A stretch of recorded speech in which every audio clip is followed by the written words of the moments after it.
இன்று அவருடைய சத்தம். எழுதியவர் சகோதரர் சகரியா பொன்னன் அவர்கள். நாள் ஏப்ரல் 18. தேவனின் உன்னத பங்கை நாடுவோர் வெகு சிலரே.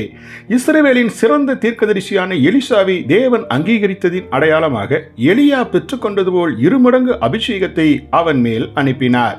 மற்ற எல்லா மெய்யான தேவ ஊழியர்களைப் போலவும் எலிசா விஷயத்திலும் அவன் தனது லௌகீக தொழிலை உண்மையுடன் செய்து வந்தபோது அழைக்கப்பட்டான். 1 ராஜாக்கள் 19ஆம் அதிகாரம் 19வது வசனம். அதன் பின்பு அவன் எலியா தீர்க்கதரிசிக்கு பல வருடங்கள் எடுபடி வேலை செய்து வந்தான். 2 ராஜாக்கள் 3ஆம் அதிகாரம் 11வது வசனம். அவன் தனக்கு பெரிய காரியங்களை தேடவில்லை, ஆகிலும் தேவனோ அந்த வாலிபனுக்கு பெரிய திட்டங்களை வைத்திருந்தார்.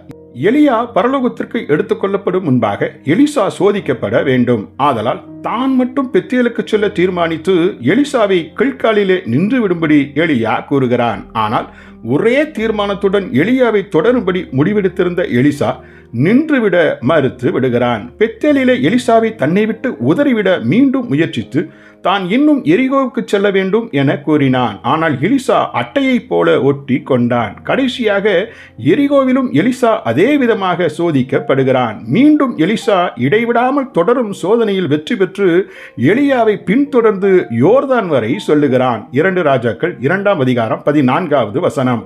தனது வாழ்க்கைக்கு தேவனிடத்திலிருந்து உன்னதமான மிகச்சிறந்ததொன்றை 2 மடங்கு அபிஷேகத்தை அவன் இப்படியாக பெற்றான். நமக்கு இதில் என்ன செய்தி அடங்கி இருக்கிறது? ஆவிக்குரிய வளர்ச்சியில் பல நிலைகள் இருக்கின்றன. அவைகளில் நாம் ஏற்கனவே பெற்றுவிட்டதில் திருப்தி அடைந்து விட்டோமா, அல்லது தேவனுடைய அதி உன்னதத்திற்கு நாம் தொடர்கிறோமா என தேவன் சோதித்து பார்க்கிறார். வெகு சிலரே கடைசி வரை வந்து சுயத்திற்கு முழுவதும் செத்து முழுமனதுடன் கிறிஸ்துவை பின்தொடர்பவர்களாய் தேவனுடைய சிறந்ததான 2 மடங்கு பங்கை பெறுகின்றனர். ஜெபிப்போமா. எங்கள் பரம தகப்பனே, உத்தம தாசர்களைப் போலவே உன்னதத்தின் பாதையில் இறுதி வரை நிலைத்திருந்து பின்பற்றி உன்னதத்தின் நல்ல பங்கை கண்டடைய தயவு செய்தருளும். ஆமேன்.